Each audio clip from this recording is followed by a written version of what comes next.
Welcome to Inside Politics with Kevin Klein, beyond the headlines, beyond the spin. Straight facts, sharp analysis, and common sense conversation you won't hear anywhere else.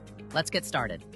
Welcome to another edition of Inside Politics. I'm Kevin Klein. I'm joined by two of my colleagues, columnist Geoff Currier and columnist Royce Koop, who is also a professor of political sciences at the University of Manitoba. Gentlemen, this week, Inside Politics, not really a lot to talk about, but a couple of things that stand out.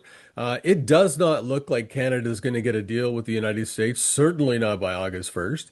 It does look like we're going to be hit with tariffs, despite Carney really saying that he felt he could negotiate that out. What are your thoughts on where we are so far in our talks with our American friends?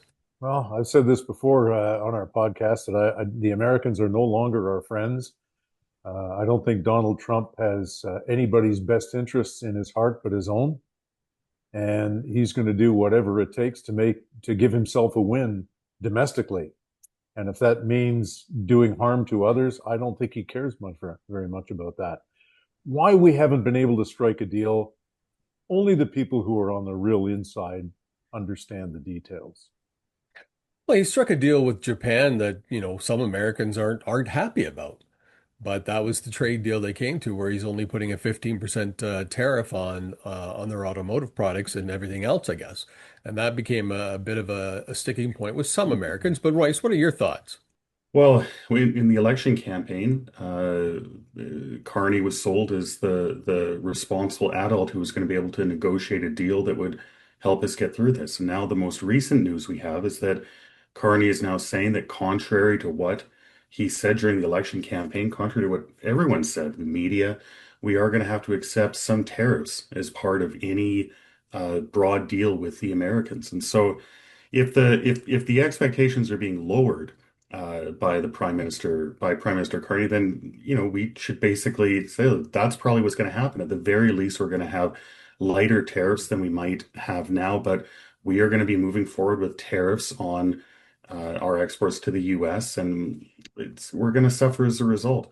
So we're not totally sure what's coming. Like, there's still uncertainty, but if Carney is now lowering expectations in that way, we can probably be assured that there are going to be tariffs moving forward. We have to start getting used to this. So I agree with you. I agree there will more than likely be tariffs moving forward, but we do have a current trade deal with the United States and Mexico. Nothing's changed in that. I did a lot of research on that because you hear from the media about tariffs. But nothing has changed on that deal that Trump was one of the authors of many years ago. Nothing has changed on that one yet. And I can't find any evidence that he's saying that deal will change between Canada, Mexico, and the United States. I haven't heard him specifically come out and say that. I did see a clip this morning that's been going around on media where he said he doesn't think we're going to get a deal with Canada. Certainly doesn't think it will happen by August 1st. He said he doesn't want to do this kind of stuff, but he has to for the American people and the American economy. That's what he's saying. And we're really not hearing very much from Canadian officials about this. Like, quite frankly, I don't think Carney hasn't held a press conference to talk about where we are, what the stumbling blocks are, what are the problems. We don't even know what the U.S. is asking for, and I think that's wrong. I think Carney should be held accountable for that and say, look, tell us what the problems are. Be open about it. Yeah, that's a fair point, I think, Kevin, that the Prime Minister should at least be updating Canadians, at least in general terms, about where we're at. I don't think he has to become like the blowhard south of the 49th parallel who says one thing one day and, depending on what he's had for lunch, says something else in the afternoon. The fact that Donald Trump is saying he doesn't think we can get a deal with Canada, I think is anything Donald Trump says is virtually meaningless, because this is the trade deal that you referenced is wonderful, which at the time which he helped negotiate, said was the best trade deal ever in history. And more recently, he's been saying it's one of the worst trade deals ever. Well, he's the one who negotiated it. So I take almost nothing that Donald Trump says at face value. Now, August 1st is an artificial deadline. We're probably not going to make that. But I think when he says we're not going to get a trade deal, I just look at that as another negotiating tactic. I don't take anything he says really seriously. Yeah, I mean, the problem is that this has been, this has been a political issue. It's been a political football in this country. When it was a winner for Carney, they talked about it all the time, and now that it's become a loser, they just stopped communicating. The reality is that this deal with Japan, uh, my memory is that there were like 50% tariffs on Japanese cars coming to the US, and part of the deal was that got reduced. And so there's potential to make a deal here.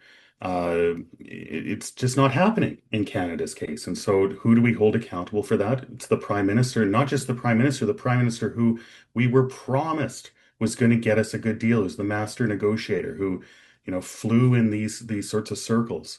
And it's just not happening. When are we going to get some kind of positive news out of this? Not perfect news, not the perfect deal. We're not going to get everything we want, but when are we going to get something that's better than what we're facing right now?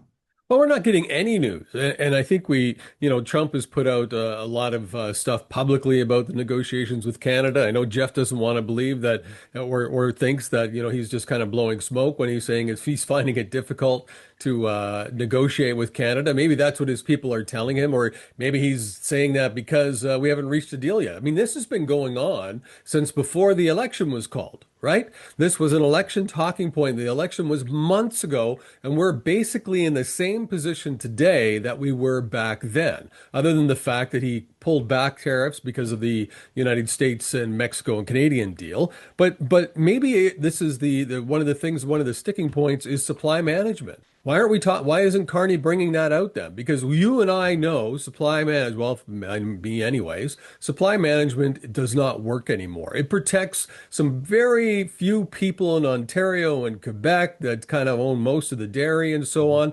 But I saw somebody telling me that they paid over $6 for butter the other day, Canadian butter. So if the sticking point is, They're shopping at the wrong store then. well, if the sticking point is this or other things, I think we deserve to know. I think our MPs, the Prime Minister, somebody should be telling us what they are, because they're going to make a decision on something and we won't know what it's about. We don't know. And that's the worst part for me, is politicians doing all these things behind closed doors. We have no clue. But we all have to appreciate that we're not going to get all the details. I think both of you make good points that we've received virtually no information from the Canadian government, and anything that we get from Donald Trump, again, I give no credibility to it all. I dismiss it as smoke, as fiction for the most part, or depending on whether he enjoyed the version of Shark Week last night or not. But Mark Carney does have a responsibility to Canadians to let us know where we're at. If supply management is the sticking point, if that is one of the major sticking points, then we need to have a national conversation about that. Yeah, the problem with supply management is that it benefits a very small number of people. These dairy farmers in Quebec, but they're quite powerful. They're mobilized, they exercise power, they have lobbyists. And so the truth is the Conservative Party doesn't really want to mess with them either, and no more than the Liberal Party does. So if this is a sticking point in the negotiations, it should absolutely be on the table. But of course it won't, because as I said before, politics seems to be the first priority for the Canadian government when it comes to this. Canadians spend way too much on dairy.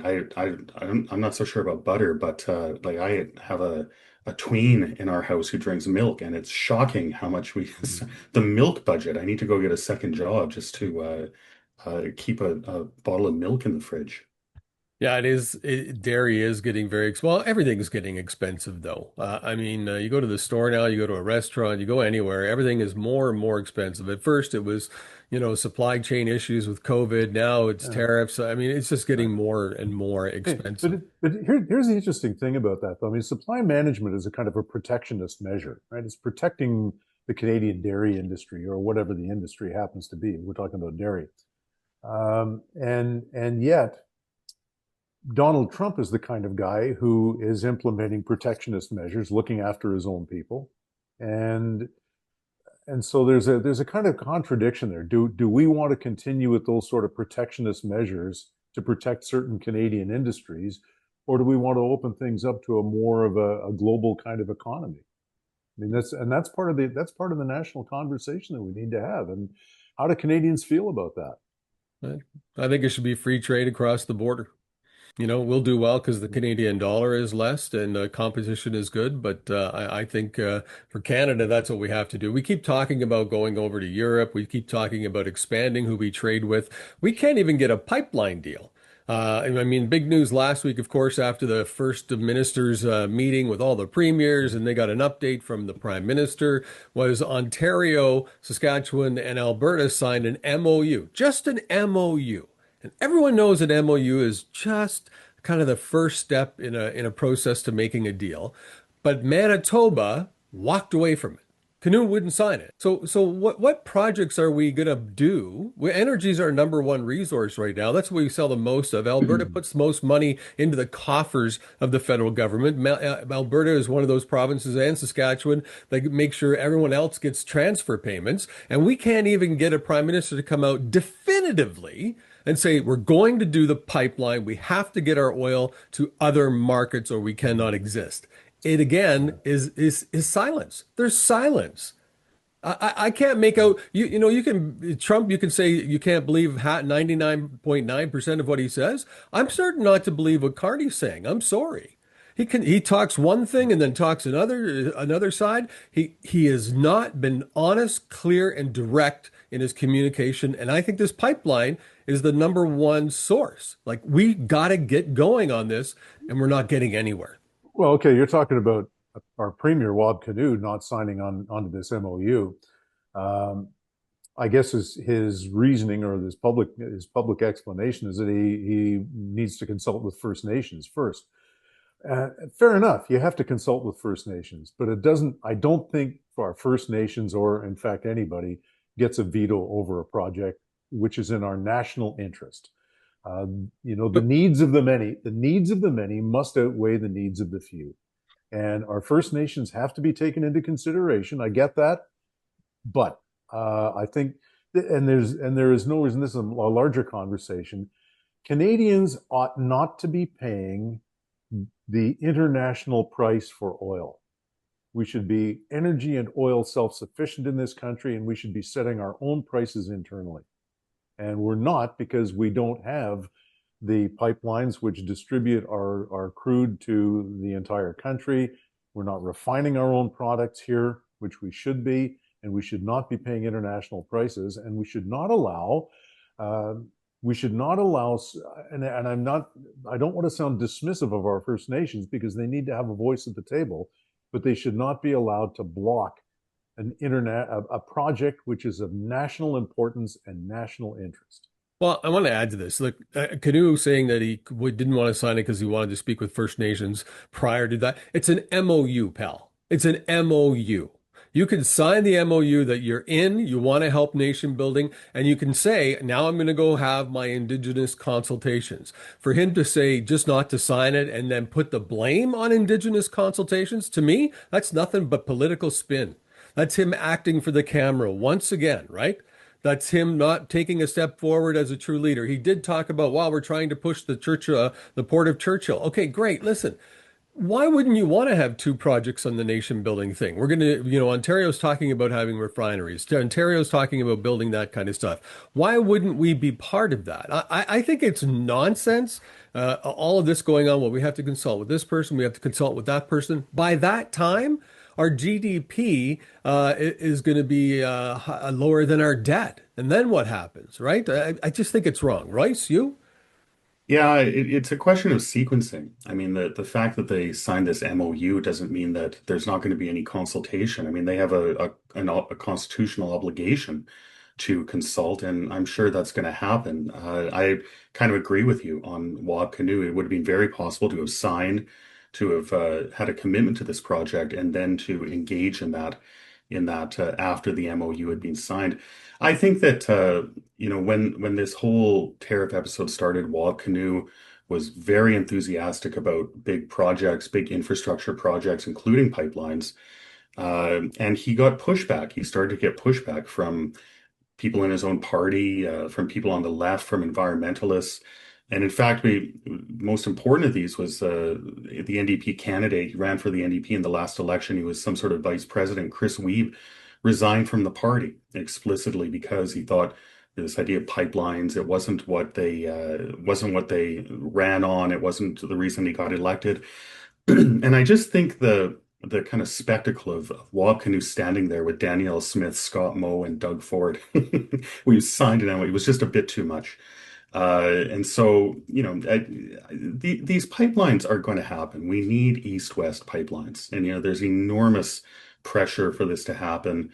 Yeah, I think it would be. I want Manitoba to kind of be an equal partner, constructive partner in this, and I hope that happens. Well, are we our own worst enemies then? I mean, we keep talking about how we have to, elbows up. We have to be, well, I just read that Scott Moe said elbows up. It called out Carney for the elbows up, saying it's nothing more than a slogan. After the first minister's meetings, he came out and said that elbows up is nothing more than a slogan for the Liberal government. Very interesting that he would come out and say that right away. But if you look at it, he also said that their talks with American politicians and stuff have lowered tariffs on certain products. They've been able to work out a few things. Alberta obviously has been able to work out a few different things.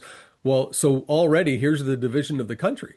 Everyone keeps talking about, well, no, Alberta and Saskatchewan won't separate, they won't do this, but they seem to be making more progress than our own prime minister. And then you've got Manitoba going, nope, we're not going to do that. We're going to focus on the Churchill port, which wouldn't even be open year round. And I've been to Churchill. That's not a very big port. No disrespect. And then what are the environmentalists going to say then? Like, I mean, if you go in with icebreakers and polar bears can't cross, isn't that going to be an environment? I mean, where does it stop? And where do we start saying we've got to come up with solutions? We've got to stop talking about it, and we've got to get to work now.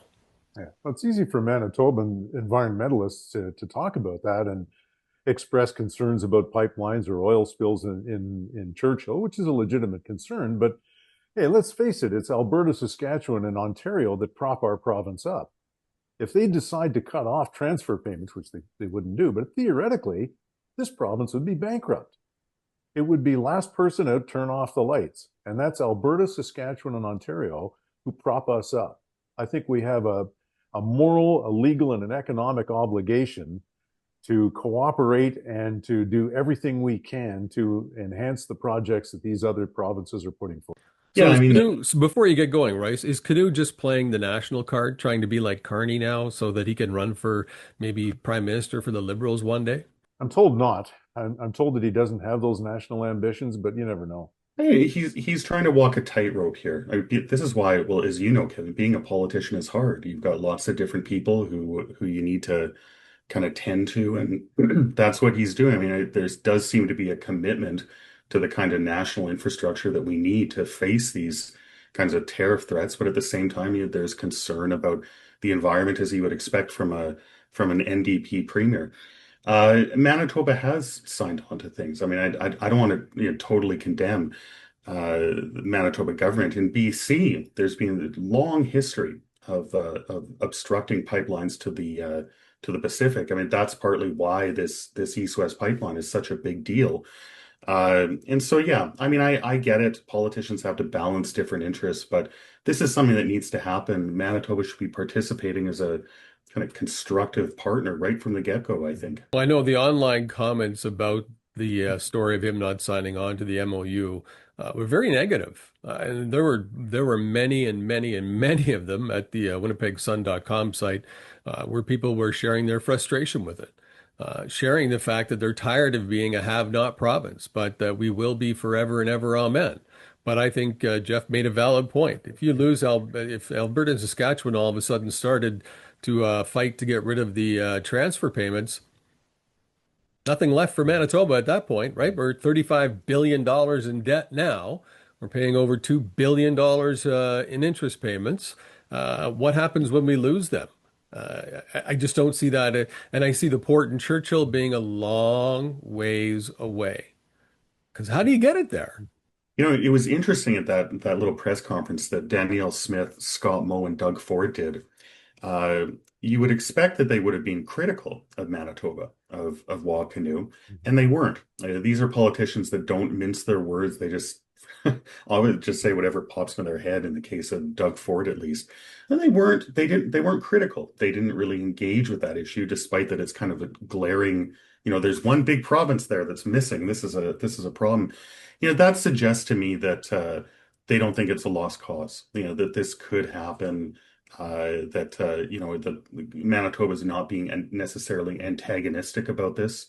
They might just not have signed on as quickly as the other provinces. So I would still have hope about this. I wouldn't be terribly pessimistic about it. And it's important. It has to happen. So where's the sense of urgency then? I mean, everyone's talking about how bad the Kevin, this U.S. is this is. is Canada. There's no such thing as a sense of urgency in this country about anything. Well, We don't do urgency. We don't do bold. I mean, like you're right. The elbows up was complete baloney. That's just political posturing. I mean, no anybody who thought it was otherwise was you'd have to be a child to think it was anything other than that. yeah. We Well, it was don't do Mike bold. Myers. It Yeah, was Mike well, Myers. yeah. I mean, but we don't. Yeah, exactly. He's a comedian, right? Yeah. So we don't do bold. We don't do urgent. But maybe the time has come. Yeah, well, and that's my fear. I think you're right, Geoff. You nailed it. Yeah, we don't do it, and that's why we're in the position we're in. I want to switch gears here for a couple of minutes, stay on the federal side, and talk a little bit about Pierre Poilievre running in Alberta in the by-election. Here we are again with what, over 100 people on the ballot. Royce, there's got to be some way we can change this. There's got to be something somewhere in legislation that stops this or has to be brought forward because that's just nonsense. Yeah, there's lots of ways that you could address this. You could have some more stringent requirements for getting on the ballot. I think it would be pretty easy to find the right balance there between preventing just tons and tons of people from getting on the ballot versus making it too hard to run for office. You don't want the requirements to be, you have to come up with $10,000 to run for office. Well, I couldn't do that, but it's that sort of thing that would solve the issue. The long ballot thing, it just strikes me as stupid. It is supposed to be it draws your attention to electoral reform. It's supposed to get you thinking about reforming Canada's electoral system, but it doesn't do that. I don't understand why they're doing this, and it's not really clear like who they think they're helping. I mean, I'm pretty sure that and the people that are being really critical of this are disability rights advocates. People that go in and they look at a ballot with th what, like 60 people on it, and they have to find the candidate they're looking for. Like, well, I can do that, but people that suffer from different disabilities or those sorts of issues might really struggle with it. So it's the whole movement is just stupid, and it's just a shame that we even have to engage with these people. Well, Pierre Poilievre's day may be done. I mean, this is clearly they're using the same tactic that was used in his riding in Ontario, just outside of Ottawa, to make sure that he didn't get elected. And obviously, the same tactic is in play here. And if he loses this by-election, I mean, he's done, right? He's got to go away. Even if he wins this, is Pierre Poilievre the guy who's going to lead the Conservative Party back into power? It seems unlikely. The problem is it's not clear who these longest ballot things hurt. It's not clear that it hurt him in Carleton. It's not clear that it will hurt him here.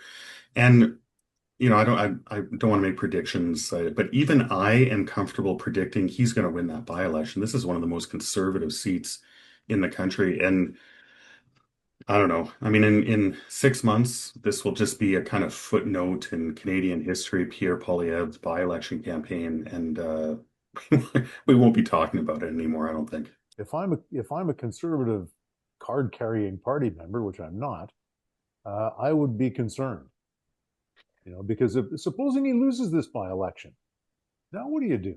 Well, there's no, if he loses the by-election, there won't be any discussion. They'll move on. But as Okay, of, move on, but move on to who becomes the question. that does become the question. But somebody who's been in party politics, I think that if you looked at this election, I would blame a lot of it on strategy.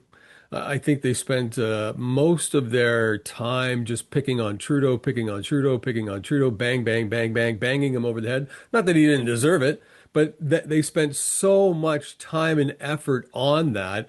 It was an easy out for the Liberal Party when it comes to an election. Get rid of Trudeau. Right, right, right. Because it was his here. The two biggest things Polyev had going for them were Justin Trudeau and the carbon tax. Right. And you remove those two things, and what have you got? And Canadian voters said not enough. Right. I think that's was set up by those within the party. They, obviously maybe got their egos a little bit out of whack when they were at polls where when Trudeau was there and how much ahead in the polls they were. And like you said, it was going to be a coronation. But a lot of the blame I don't put on Polyev at all. It's party politics. They hired somebody to run that campaign, and somebody in that campaign made a major mistake. Of just focusing on Trudeau and you're right, the carbon tax, because those were two easy things for the government, for the Liberals to pull out and then run the election. They got a bonus when Trump came along and started the tariff talk, and it still stands today. And they're still using it today to spend more money, to go into debt, go into further debt. We're not hearing about that affordability stuff. He talks a little bit about cuts and stuff, but they're still using the tariff thing to their advantage. That's why I think it's still outstanding. But it's almost then you're kind of criticizing Polyev for being too effective. He was so effective on Trudeau and the carbon tax that the Liberals got rid of both of them. But that's kind of testament to how effectively he reshaped public opinion, especially on the carbon tax. It wasn't that long ago that carbon tax was the consensus view, the settled science that to oppose the carbon tax was only what cavemen basically did. He really kind of shifted the national consensus on this. It's an interesting debate. Should the party have pivoted better during the election campaign? I'm not a party strategist, but there's a real argument to be made that the party had its strong issues, its economic issues, affordability, and that kind of pivoting away from those issues would have hurt them more than just kind of staying and kind of pounding away on them and trying to do what he could on tariffs, on Trump. Parties don't want to run on issues that are strong issues for the other party, and that's the strategy they were following. I'm not sure. I feel like pivoting would have led to a worse outcome for the Conservatives than what they got. Yeah, quite possibly. I think when it comes to Polyev, and this is purely anecdotal, but longtime Conservative voters I've spoken with who voted Liberal in this past election, even though they have never in their lives voted Liberal, just found him off-putting. They don't trust him. There's something about Pierre Polyev that a lot of moderate Conservative voters, particularly female voters, just can't warm up to. Wasn't a lot of that the media, though? It wasn't a lot of that the media I don't know. Because before they changed to Carney and all that, he was going to walk away with the election. So how did that? So Carney comes along. But why was he going to walk away with? He was going to walk away with the election because people despise Justin Trudeau and the carbon tax. Right. So now we're saying they despise. So you take those away, and now you have to look at we've gotten rid of the two big obstacles for the Liberal Party. So now what does the Conservative Party of Canada have to offer?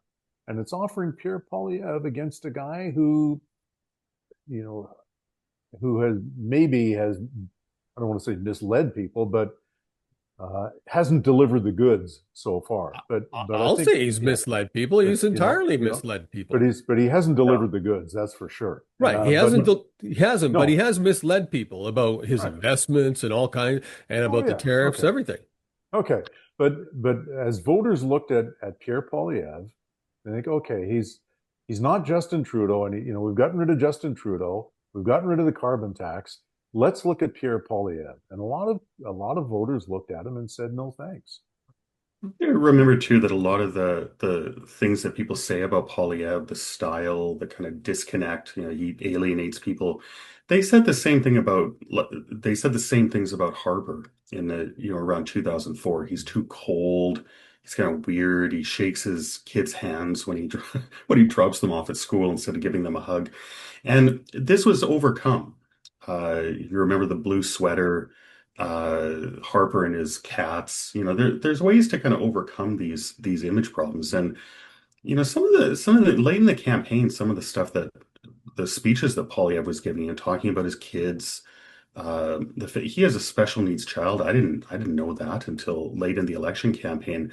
You can see this is a talented politician who's capable of changing his image in the same way that Harper did. And I think these issues are easily solved. The problems with Justin Trudeau, they didn't go away with Trudeau. They're still here, and they're going to afflict Carney as well. And so Poilievre can get into the House of Commons, and I'm positive he can. And if he can address some of these issues, he'll be in a good position to win the next election. Well, and the biggest problem that I see though is are the majority of Canadians now happy just going into debt?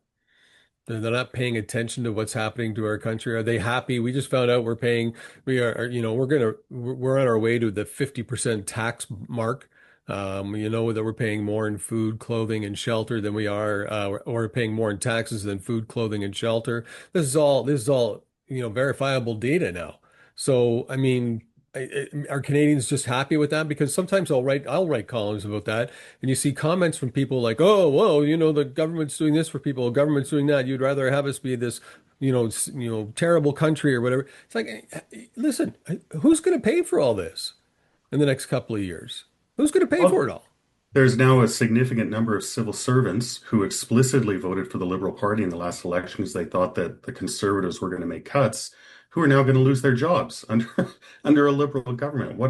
Maybe. What an insult! I'm not sure it's an irony, but it's certainly an insult, a difficult thing for those Canadians to swallow. Well, He you both say that, but then the CBC last week puts in record raises for everybody.